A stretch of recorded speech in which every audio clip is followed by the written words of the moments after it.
Juggling my new boyfriend and my chronically depressed friend is overwhelming. My friend told me I can't carry on and I'm worried about her suicidal thoughts, but I also need to prioritize my happiness. How do I support her without losing myself? Hello Reddit, I apologize for the length of this message. I have a passion for words. I am struggling to balance the time I spend with my new boyfriend, 41M, and my chronically depressed friend, 40F. Context and background: I am bisexual and my female friend and I dated during the pandemic. We met just before the lockdowns began. She was new to the area and already experiencing roommate issues, so I invited her to stay at my farm while she sorted things out. It is a large property with no rent and very low utility costs. I had invited a few other friends, so it turned into a sort of retreat commune that was, for the moment, quite nice for everyone during such a chaotic time. She ended up staying and we became a pandemic couple. When life began to reopen, it became apparent that we were not romantically compatible, so we broke up but remained friends. This is quite common in small-town queer communities and neither of us has any lingering feelings. After our split, she returned to the city where we met and I went back to the city I lived in prior. Neither of us has family, mine has passed away, hers is estranged, which led us to develop a more familial bond. We began spending holidays together, caring for each other's pets during travel, and supporting one another through illnesses and surgeries, among other things. She has a long history of depression which includes several attempts when she was younger. I am unsure if she has ever received a formal diagnosis, but she frequently identifies with the label of dysthymia. Complicating her mental health situation is the fact that she is a very successful doctor of traditional Chinese medicine and avoids engaging with Western medical practices. She prefers herbal remedies and meditation instead of antidepressants and therapy. There is nothing wrong with that if it works. I had to try numerous approaches before discovering the right therapist and medication protocols for myself. However, it does not seem like this method has been effective for her during the time I have known her. The point is, I have been her support for the last 6 years through her establishing her own practice, a major fallout with her mother that resulted in the aforementioned estrangements, significant depressive episodes, the pandemic, the loss of her 19-year-old cat, and a life-altering surgery from which she is still recovering. I have a few other close friends, but apparently I am her only one now. She confided in me that 2 of her other friends have cut off contact with her. Initially, she claimed it was unexpected, but she later revealed that they had reached out to her some time ago, and she lacked the capacity to communicate with them then. She is self-diagnosed as having attention deficit hyperactivity disorder and tends to shut down to regulate. Now, it seems they have severed ties with her, and she is feeling extremely lonely and depressed. My boyfriend and I have been together since November of last year. He lives about an hour east of me, while my friend resides an hour and a half or an hour if traffic is light west. When I am not traveling, I have continued to see my friend at least one weekend each month, but I sense she was feeling neglected due to the fact that I have been spending as many weekends as possible with my boyfriend. It is important to note that my friend and I were not spending every weekend together prior to my relationship with my boyfriend, but I was definitely more accessible in person for her if she wanted to hang out. However, we still communicate and text just as much during the week. The 1.52-hour drive between my friend and me is significantly more challenging than the 45-50-minute drive between my boyfriend and me, which is another factor. Conversely, I have friends who live closer geographically but I see less often than her. I feel that I have prioritized hanging out with her continuously, but it has obviously not been to the same extent. Yesterday, she sent me a lengthy message expressing that she felt abandoned and hinted at suicidal thoughts. She conveyed how she invests so much into others but never receives equal support in return, and mentioned that she cannot go on like this. My boyfriend and I were watching Severance Season 2, so I missed her text and 3 consecutive missed calls for several hours. When I finally called her, she was quite upset about not having anyone she could just call to come over and hang out, lamenting that all her friendships feel transactional. She insisted she was not speaking about me, but the way she expressed it suggested that she was aware I would infer she was referring to me, which I did. Much of her professional and personal relationships overlap due to the nature of her work and community, which I understand. I have been ill with a bacterial infection for over a month and began coughing, so I had to end the call after about an hour. She mentioned a couple of times that she would try to stay alive and was dismissive of my suggestions to seek help from a professional. Our conversation concluded there, followed by plans to see each other this upcoming weekend. After we hung up, I felt intense worry and anxiety about her intentions, but I also felt a bit irritated. She knows I have an ex from my distant past who held me hostage in a relationship with suicide threats. It seems she is reaching out for help but is unwilling to consider different solutions to address her mental health. She desires me to be more available, but I am uncertain if I can manage that right now. This is primarily due to my boyfriend, who is a wonderful person, so of course I want to spend time with him. My friend and I have so much fun together when she is in a good place, but when she reaches these points in her depression cycles, being her only outlet is overwhelming. It makes me somewhat apprehensive about hanging out, and then guilt washes over me, making me feel like a fair-weather friend. I have briefly shared what is happening with my boyfriend, and he has been very understanding. They have not met yet, and I do not want to portray my friend negatively. I have attempted to arrange a couple of group outings with both of them and some other friends, but she backed out both times. My boyfriend lost his brother to suicide, and we openly discussed therapy and mental health. He is aware of my past relationship with her, understands our friendship history, and listened actively when I spoke about our phone call yesterday. In any case, I plan to see her this weekend, and I feel I need to have some specific words ready for when we meet. I do not want her to feel like I am yet another person abandoning her, but I also cannot be her sole source of support. She is such a wonderful person, and I want to do everything I can to help her without enabling her. In past difficult conversations, she tends to slip into an almost childlike state, which fills me with tremendous guilt. I am aware of the dynamics between her and her mother, and I can see those patterns manifesting when we talk. During our conversation yesterday, there were moments when I sensed she was trying to provoke a disagreement, so I anticipate more defensiveness. I want to safeguard her emotional state while also expressing how her comments about suicide affected me. I am unsure how to convey the message, you need to seek professional help, and there is literally no one else I can contact to say, hey, please check in on her. I tend to be a fixer, and under pressure I often forget all my therapeutic tools and revert to asking, well, have you tried this? Or what about this? She knows this about me, and she accepts it just as I accept that she is hypersensitive to practically everything. However, those tendencies have been the root cause of our communication misunderstandings in the past. Returning to the title of my post, the truth is that I hope my boyfriend and I will continue to spend a great deal of time together. I am already feeling anxious about the holidays since she typically stays with me for the entire week before and after Christmas. I also have other people with whom I want to spend time and activities I would like to pursue on my own. If I am simply becoming one of those individuals who enters a relationship and neglects my friendships, how can I prevent that?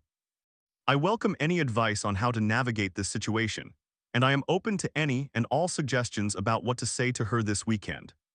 Summary: my close friend 40F, who has chronic depression, feels abandoned since I began dating my boyfriend 41M, despite my efforts to make time for her. She has hinted at suicidal thoughts due to my delayed responses. I deeply care but feel overwhelmed being her only support. What can I say to establish appropriate boundaries? Story 2. My 3-year relationship turned into a financial drain, emotional turmoil. Why should I risk my car? He whined while I slaved away at work. Now I'm sneakily moving my things back to my mom's, crumbling under the chaos of neglect and his heavy criticism. Can I finally break free? I F26 no longer wish to reside with my boyfriend M27. Honestly, I am not feeling well about our relationship anymore. We have been together for over 3 years, and I feel as though I have mentally disengaged.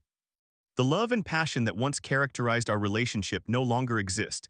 Instead, it feels like our connection has become entirely routine with no solutions in sight. For far too long, I had planned on moving in with him, and now I am 90% moved in. The only issue is that he lives far from my workplace while my mother's house is much closer. He owns a car, but it had been out of order for a long time.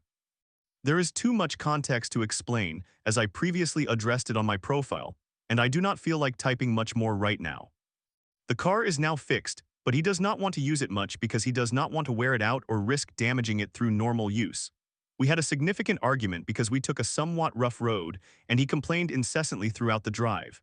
After that argument, I lost considerable faith in our future plans. I no longer trust that I can rely on him to drive me to work or pick me up when needed. Whether because he does not want to, the weather is bad, it is nighttime, he dislikes driving after dark.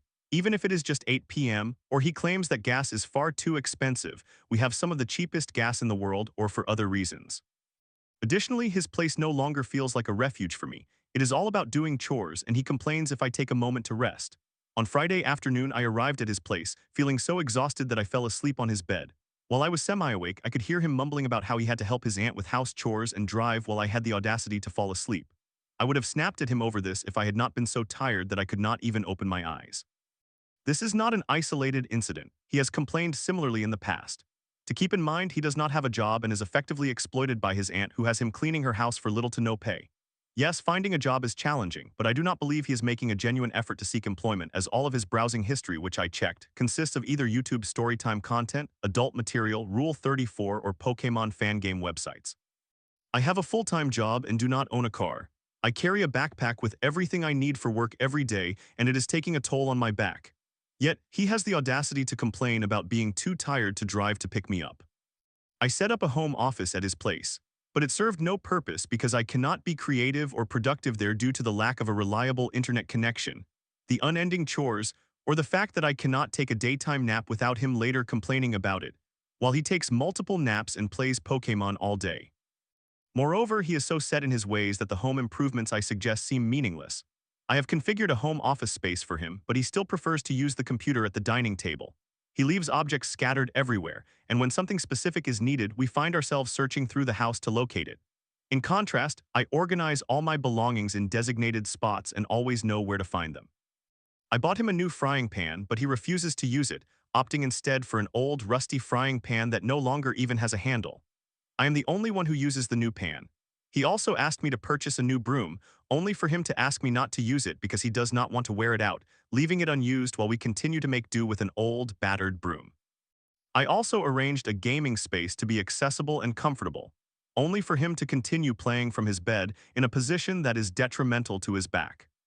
Additionally, he refuses to dispose of his deceased mother's belongings. We pack them into bags, and I put them in the living room bathroom. I want to get rid of all her items, but he is hesitant to do so due to concerns that it might lead to legal issues stemming from an ongoing inheritance dispute with his only surviving sibling. However, most of the items are essentially trash. I even put literal garbage in the trash bin, and he argued with me until I explained that nobody would come to claim literal trash. Concerning the dogs, there is a large one and a small one. The large dog was rescued from his alcoholic uncle's home. He is a good boy but is untrained and completely unsuitable for indoor living. Thus, he spends his days outside and we bring him inside with a leash to an empty bedroom. However, he constantly begs for food, even immediately after being given breakfast or dinner. His manner of asking is not typical. Yes, he barks a lot, but he also whines. I find it challenging to express this in English, but it sounds akin to a high-pitched, constant cry similar to a rusty door creaking open. My boyfriend dislikes the sound of him whining, but chooses to ration their food so much that the large dog is visibly malnourished. Rather than figuring out how to provide him with more food, he engages in arguments with him for whining and repeatedly yells, "Shut you pee, stop, that's enough," causing the large dog to whine even more when we are eating, to the extent that we cannot enjoy our meals in peace. I have owned dogs my entire life. At my mother's house, I have a beloved dog who is pampered and chubby. While I have seen dogs with an insatiable appetite, I have never encountered one as poorly behaved as this one, and my boyfriend's reaction only adds to my stress. Consequently, I stay at my mother's house during the weekdays due to work and go to my boyfriend's place from Friday until Monday morning when I have to return to work. Since he is unemployed, he relies on me to cover his expenses, such as buying food, snacks, bread, and gifts for special occasions. If for any reason I cannot visit him on a particular weekend, he expresses how much he misses me. If I cannot go because of something important or special that I need or want to do, he nags me about choosing that over him. Moreover, he seems allergic to venturing outside of the house. Every time we attempt to enjoy a date outside his home or beyond 2 blocks from his residence, I have to coax him out, and he often responds with a smelling something unpleasant expression, remaining silent and complaining about trivial matters until something enjoyable arises. Since he does not work, I end up paying for everything. However, inflation has been increasing in our country, which puts me in a difficult position. Money is now worth 1/3 of what it was in December, and I am praying for it to stabilize. We are experiencing nationwide anxiety from the last hyperinflation episode, and I am starting to panic as there are no wage increases on the horizon. He still constantly pressures me to check my banking app to see if I suddenly have any available funds. I am 26 years old, I have a full-time job at a national company, and my boyfriend drains my finances to the point where I often have to ask my mother for money for public transportation. Even she has questioned why I need to request money for the bus while holding a full-time job. As money loses value and disappears more quickly, he complains more about my inability to buy him what he desires, reminding me that I owe him for snacks. Since the car argument, I have been gradually moving some of my belongings back to my mother's house and rearranging things in my room to reconstruct my home office there. He has noticed this and is worried that I am acting suspiciously by removing some of my items from his place. Indeed, I no longer wish to live with him. It is simply too much, and I feel exhausted, disappointed, and stressed. I do not receive kisses, hugs, sex, intimacy, or dates. Instead, I face criticism for minor issues, and I find myself snapping at him more frequently. His quirky traits that once charmed me have either turned dull or become annoying. Overall, I am uncertain about what to do. At this point, I am with him for a sense of stability. There is more to discuss, but I feel that I have complained enough for one night. Thank you for reading.